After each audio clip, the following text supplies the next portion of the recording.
I'm here on the heart-shaped island where Errol Flynn was born. A hiker's mecca with the world's most pristine wilderness. Where the rainwater is so pure it's shipped to athletes overseas. And of course, it's also home to that infamous creature, the Tasmanian devil.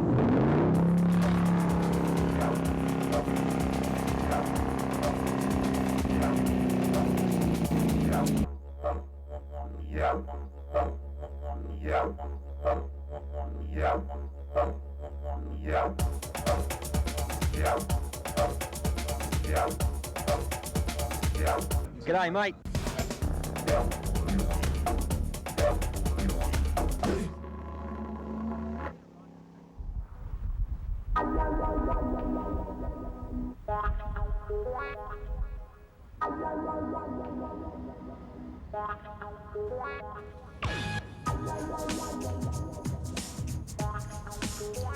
It's remote, rugged. It's the legendary island of Tasmania, located in the Tasman Sea just 125 miles off mainland Australia. I'm on my way to wilderness country. I'll begin my journey in the city of Hobart, then head south to Port Arthur on the Tasman Peninsula. From there, I'll travel west to the town of Strong, before venturing deep into Cradle Mountain National Park. Tasmania. The name sounds exotic, but the place? It doesn't quite look like the type of island paradise you'd expect to find in the Pacific. In fact, officially it's part of Australia. Just 195 miles wide and 184 miles long, Tasmania is about the size of Ireland.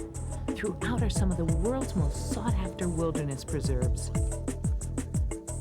Since only 460,000 people live here, that means endless miles of uninhabited Tasmania to explore.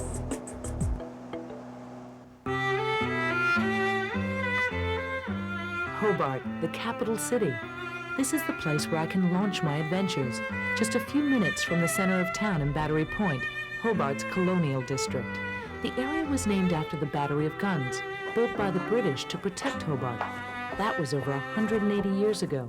Today, in more peaceful times, Jaja Beauchamp, an Austrian immigrant, runs a Georgian bed and breakfast on Cromwell Street. This is enough elbow room. I hope so you like it. Yeah. That is your bathroom here. Okay. All right. Perfect. Everywhere I look, there's a view. A perfect place for some downtime before I hit the wilds. Well, I'm looking for the Tasmanian devil as well. You don't You have any can in your find garden, just do you watch this, you know, not picked up a really Tasmanian devil, the man, you know. Just go to the wildlife With a little park. Tasmanian wine. You'll That's find the right, Tasmanian devil.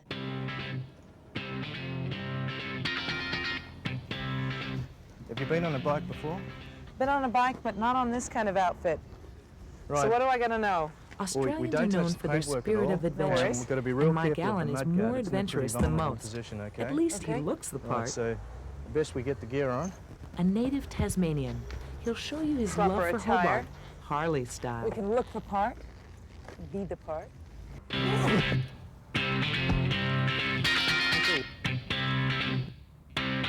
Gentlemen, start your engines.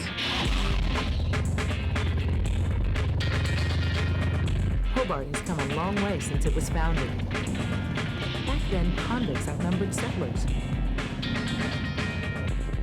Now, tourism takes in a fair share of revenue. A tour with Mike can last anywhere from 20 minutes to 2 hours. We end up at Alexander Battery. Once used by the British to protect the harbor, this lookout is now just a great place to sit back and check out the sights. So how do you like the view? Now look at that rainbow over there. It's pretty fantastic. This is the ultimate experience.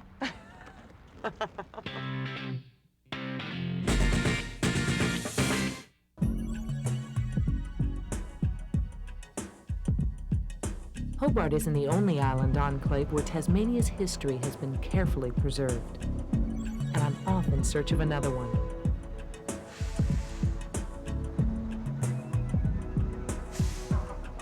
About 485,000 people. Roughly. No need to go solo here. Tasmania's main tourist attraction is easily reached by hopping a bus and taking a guided tour down the coast. My destination? the legendary penal colony at Port Arthur. Tasmania is great for backpackers, as my new travel companions Alyssa, Lainey, and Liz have discovered. How have you found the youth hostels to be throughout Australia? Amazing. Really? Yeah. It's Really? probably the best country for hosteling that I've been to. Really? And great people? Oh, Yeah?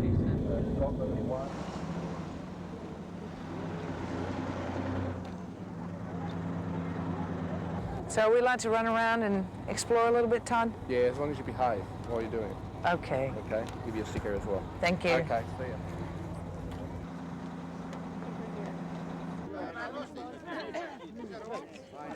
Breaking away from the group, we set out to explore Port Arthur on our own.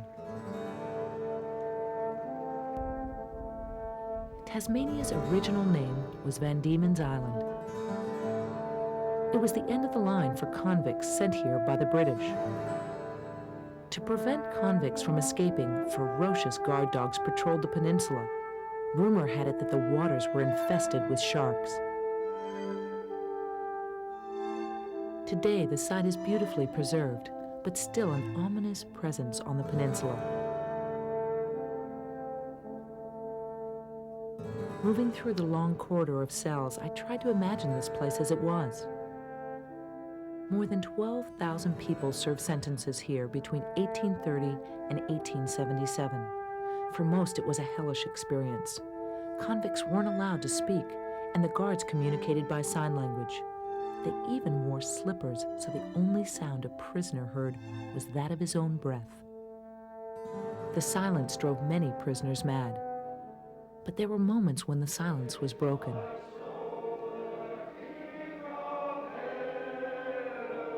Today, the music that plays softly through the cells is a spooky reminder of the prison's chapel services.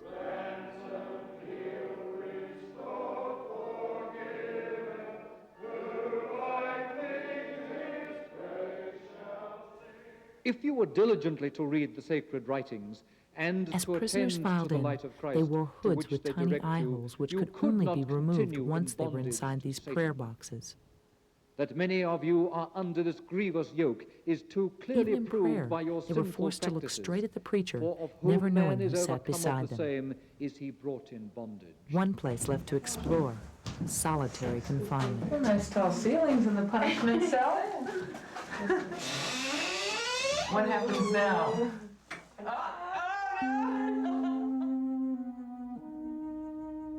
True to form, March is one of the island's wettest months. Expect about 1.5 to 2.5 inches of rain around this time of year. We're on our way to the Isle of the Dead, the graveyard of Port Arthur.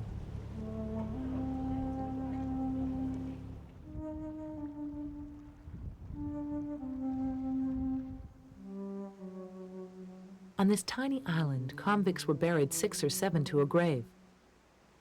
All told, over 1,700 prisoners and guards are buried here. The island pays for the upkeep with receipts from the boat tours here.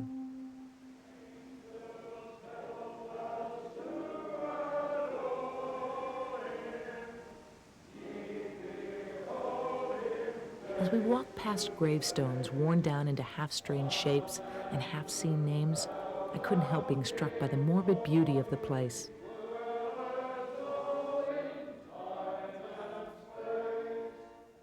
Some people say this island is haunted. I wouldn't be surprised. A reminder that the $5 that you paid does go directly back to conservation and restoration of the isle. And Okay, cold, frigid weather. Nice rain. Not typical Tasmanian. But they did say it was unpredictable, didn't they? Exactly.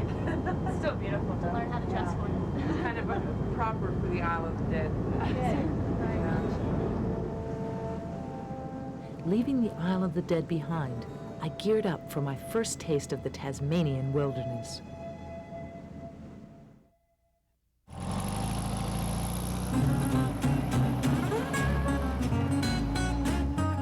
The road stretches out before me. Thousands of miles of open, uncongested roads. I took the cheap way out and rented a bug. My next stop, Tasmania's wild western coast, where the seaside town of Strahan is the gateway to the Gordon River World Heritage Area. I move closer to the Tasmanian wilderness of legend. But first, what's a long car ride without a little detour? Time to try out Tasmania's favorite sport, whitewater rafting.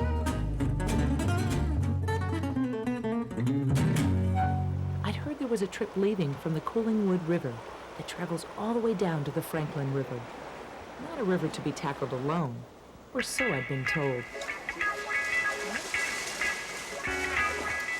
We're like the traveling circus. Brits John Hughes and Denise Barker were game. With our expert rafting guide, Simon Stubbs, we hit the rapids. Sort of. Any special skills we need to know? Oh, hang on, probably the best one. Any wild animals that we should be feared of?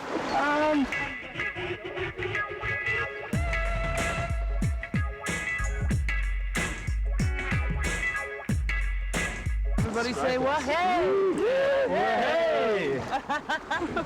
Okay, so we're off to So it's a nice general grade one, guys. start.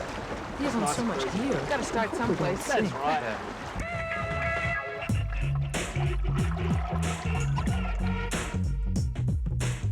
In Tasmania, rapids range from grades 1 to 6.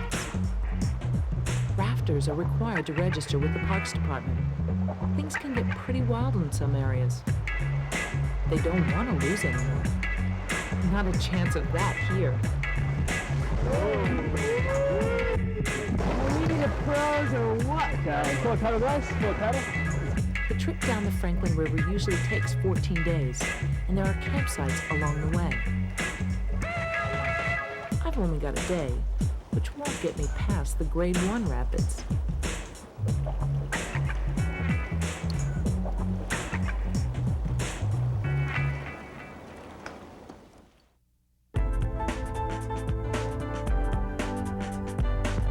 On the road again, 50 miles before I reach Straw.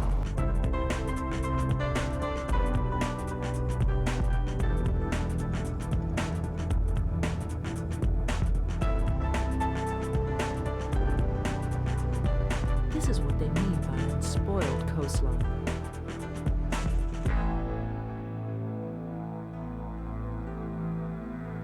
The west coast is pretty rough. Only the hardiest settlers made it this far during the colonial era. As a result, Strawn is the only township on the west coast for 200 miles. Switch your step. Today, we've got technology on our side. A seaplane, just the ticket for exploring. Oh, just get your grab hold of me if you have to. All right. And watch your head as you go through the door.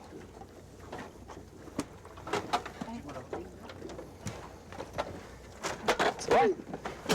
I'll be right with you. Okay.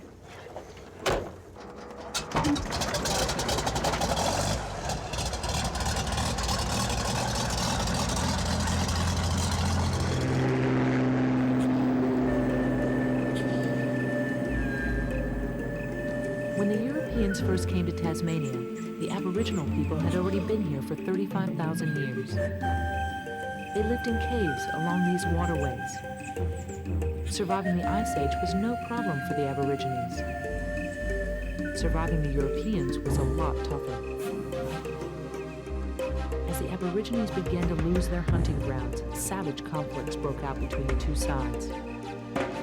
Aborigines were shot on sight. It took less than 40 years to eradicate the Aborigines. Today, there are no more full-blooded Aborigines left in Tasmania. Modern-day warriors have fared a bit better in Tasmania. In the 1980s, this area was the site of the Franklin River blockade. In true Tasmanian style, protesters set off in rubber boats to stop the government from building a series of dams along the river. The environmentalists won, and the river still runs wild. Time for touchdown. Doug Garland, my pilot, promises that the rainforest at Sir John Falls is well worth the look. So, Doug, are we the only travelers in this part of the world? We are at the moment. It's quite a nice little spot. Nice and cool inside. 4.0 landing there. The human pine. Used to be used for boat building, which is great on a hot summer's day. Oh, well, that's why you also get a lot more of the moss. That's right, yeah. In the old days, the only way to get here was by steamboat. Seaplane gets my vote.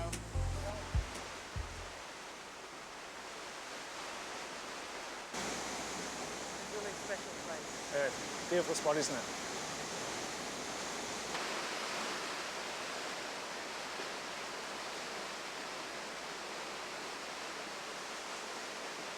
Certainly a far cry from civilization, but nothing compared to the wilderness that lay ahead in Cradle Mountain National Park.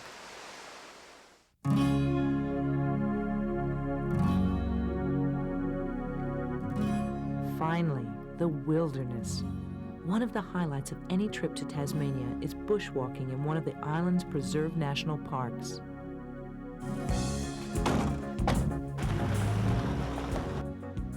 "20% of the island is protected national parkland. That's a lot of park to choose from. As for me, I'm northward bound to Cradle Mountain. It takes about 2 hours to get there from Strong. Laurie Wooten, my guide, has roamed this wilderness for 72 years. I don't know, I've always loved the mountains. I will lift up mine eyes unto the hills, from whence cometh my help. I'm not a religious person, but I know just how the chap who wrote those lines felt. What have we got? Our first stop, dinner with some of the locals. Bennett's wallaby. Yep. Do they eat fruit? I'll eat fruit and vegetables.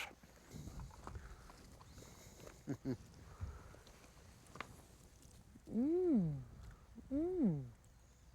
do, don't you? Very, very polite little animals. More? Oops, that's a finger. Two today, there's another one through there, look under the table. Under there. What have you got under there?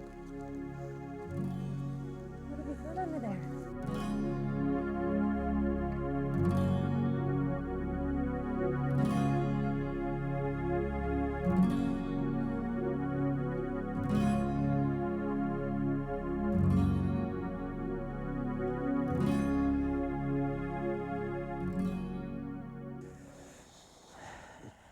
Time to move on.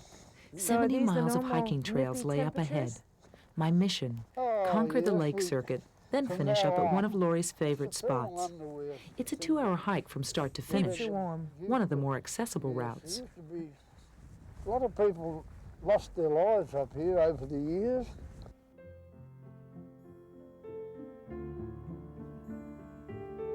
Tasmania's relative isolation has kept the environment fairly untouched.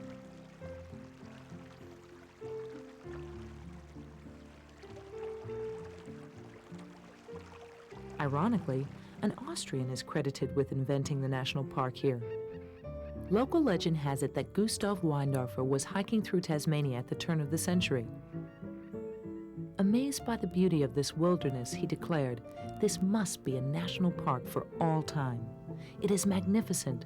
Everyone should know about it and come and enjoy it." Gonna get a bit of sunshine? One thing led to another, and thanks to Gustav, millions of people can still experience the Australian frontier, much as it's always been. Okay, we made it.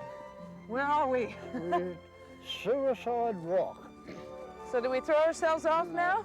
If you want to get cold and very wet. Our walks end at Laurie's favorite haunt, a lookout called Suicide Rock.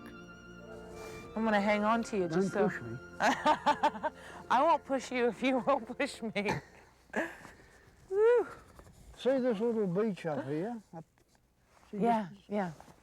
That's Truganini Point. That's named after the last of the full-blood Tasmanian Aborigines. Trucanini? Truganini. She died in about late 1860s. You think she was ever up this way? I don't think so, but she got a point named after her anyway. There are many ways to spend a night on Cradle Mountain. You can try a lodge, or you can try the Australian approach, bush camping.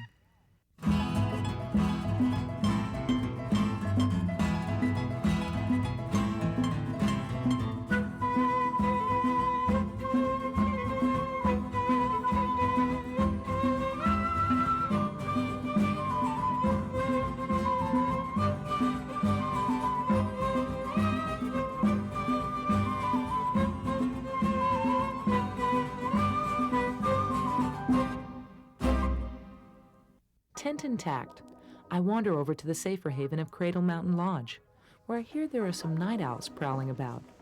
Not exactly owls, possums. Friendly but not tame, there's a lot of controversy around here about feeding these animals. Some say you shouldn't do it at all. What are you doing? So you're the biter, huh? Yeah, you are. Yeah, you are. Park rangers recommend you only feed the wildlife at designated places like the lodge. Such a pig. Ah, two-fisted eater. Are you gonna drop that on us? It's my last night on the island. Darkness surrounds me. I can't help but feel that while tourism has made some inroads, Tasmania is still one of the truly great wildernesses left in the world. Last chance. Do you know where the Tassie Devil is? Do you know where it is? Excuse me. Excuse me. Lead me. Why don't you show me the way? Okay. I can't go up there. Come on now. Come on, lead the way.